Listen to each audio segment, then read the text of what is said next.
The Rebel Capitalist Show. You were and still are a very successful entrepreneur. So let's dive down that path a little bit, because I know a lot of my listeners, especially the young men and women, want to start a business.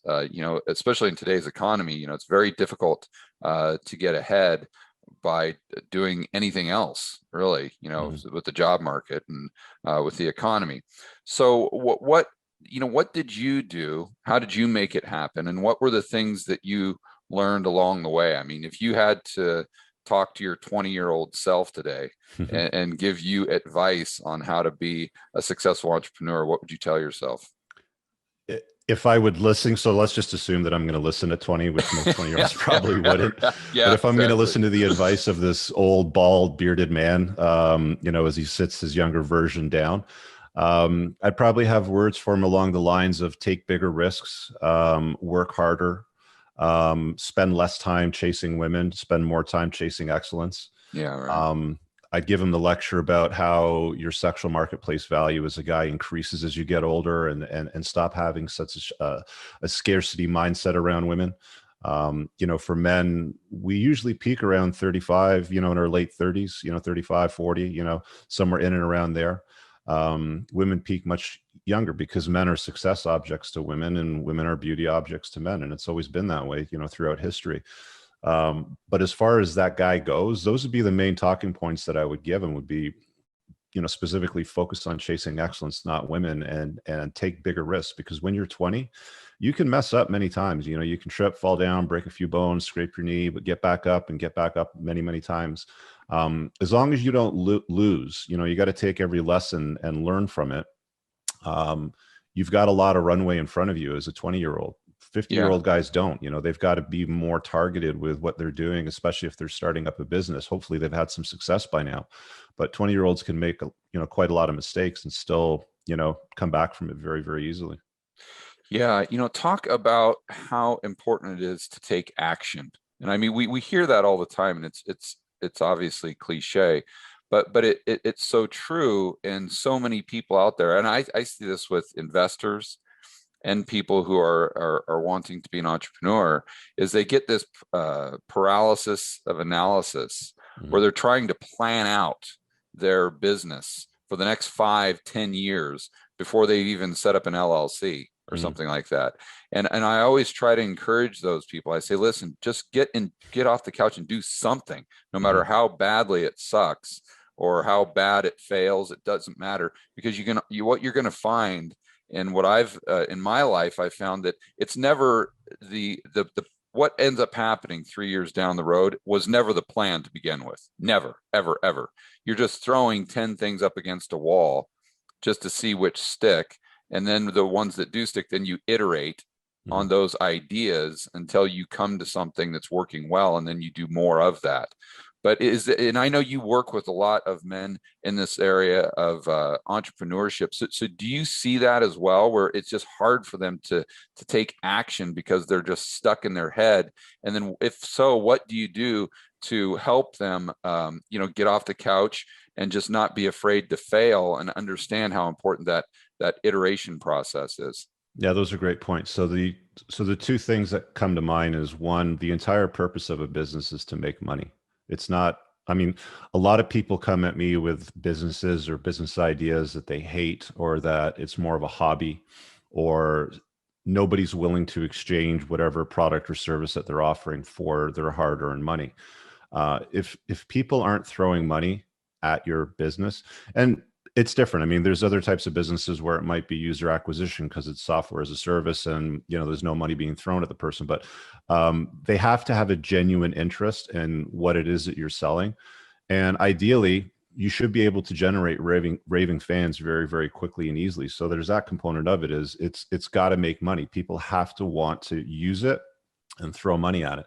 The second thing is, when it comes to entrepreneurship, is, and I don't think that this gets discussed nearly enough as it should be, but the most important skill that you need to have as an entrepreneur is the ability to solve problems, because that's all running a business is. It's a sequence of problems that are going to come your way, whether it's marketing, human resources, legal issues, accounting, closing sales, customer issues. It's a sequence of problems that come at you. And if you cannot solve problems, you are not going to be successful at a business. So you better be good at solving problems when it comes to entrepreneurship. Yeah, I always say you have to be able to solve problems and manage people. Yeah. And unfortunately, most guys are not trained to be problem solvers. We're trained to be compliant. We're trained to nod our heads and say yes and whatever you need. And they don't like to think outside of the box. They're not conditioned to be creative problem solvers anymore. We're mostly conditioned to be sheep today. Yeah. So do you think that's something to have that mindset and to be a good problem solver and understand how to manage people and do it well and be decisive? Do you think that's something you need to be born with, or it's something that you can learn? I think it can be both. I mean, you could be born with it, but society could neuter it out of you, over time very quickly as a function of conditioning. Or you could be born with no problem solving ability, but as a function of, conditioning in your youth growing up, you had to solve problems. But if you intentionally approach life as a sequence of problems that you need to solve, and embrace the grind, like you have to actually like solving problems, because otherwise you're just going to give up. Yeah. Obstacles will fall in your way, and quite often the obstacle can become the way. A quote from Ryan Holiday's book, but that's what it is. You're either going to find a solution or you're going to find an excuse. And if you're finding solutions, you're on the right track. If you find yourself finding excuses more often than not, you're really going to struggle to be successful with that business. Yeah. So what are some of the tricks you use in your own life to stay motivated? Because none of us are perfect. None of us wake up every single day with just this massive amount of ambition to go out there and tackle the world and go to the gym for 3 hours. I know I suffer from this all the time. I think, relatively speaking, I'm a lot more motivated than the average Joe, let's say. But sometimes I don't want to do a YouTube video. Sometimes I don't want to go to the gym or do these things that I know I should be doing to pursue excellence in my own life. So what are the tricks that Rich Cooper uses to stay motivated? You know what? I'm 48 this year. So, I've spent a good part of my life, especially in my 30s, grinding, chasing excellence, putting a dent in the universe, laying the groundwork so that I live the life that I live today.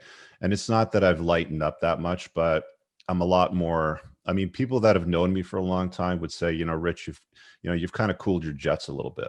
Yeah. I've set myself up today where I've basically retired from my main business. I'm now a company of one. I like it that way. I don't want employees. I want the ability to, hey, you know what? If the weather's great out, I'm going to head up to the boat club and, grab the bow rider and spend the day on the lake with my girlfriend, sort of thing. Right. I like having that flexibility in my life and the ability to make those choices when I want to make those choices. But it's only because I've done the work and I've laid the groundwork in the past. So to the point of how do you stay motivated? I think it just boils down to like, you got to want it bad enough. Guys say, well, how do I get fit? For example, well, you got to want it bad enough. You have to make better choices throughout your day. You have to eat properly. You have to move better. You have to make sure that you've conditioned yourself to sleep well so that you can recover.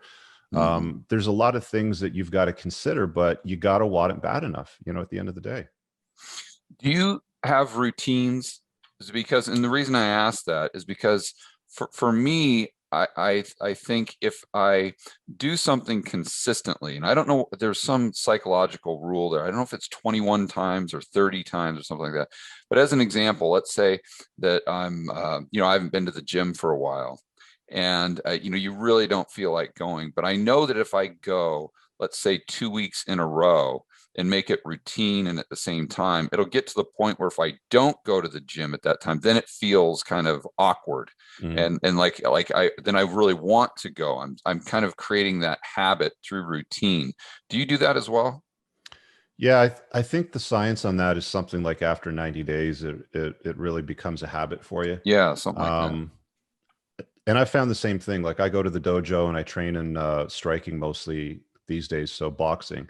And if my guy's off, because now he's off every other week because of his work schedule outside of training, And I notice, like, if I've had a week off and I've had to train with the other instructor who does mostly Krav drills, you know, like Krav Maga and some of the cardio conditioning, when I come back to the boxing stuff 2 weeks later, I'm a little soft. You know, I've gotten a Mm. little, you know, squiggly with some of the movements and some of the reactions. So, yeah, you got to stay on it, right? There's no days off as a guy when you're chasing excellence. It's grind. It's grind. Yeah. I mean, there are times in your life where you're going to have to take time off because something, you know, significant gets in the way, and it's unavoidable, but return back to that grind, you know, as soon as you possibly can.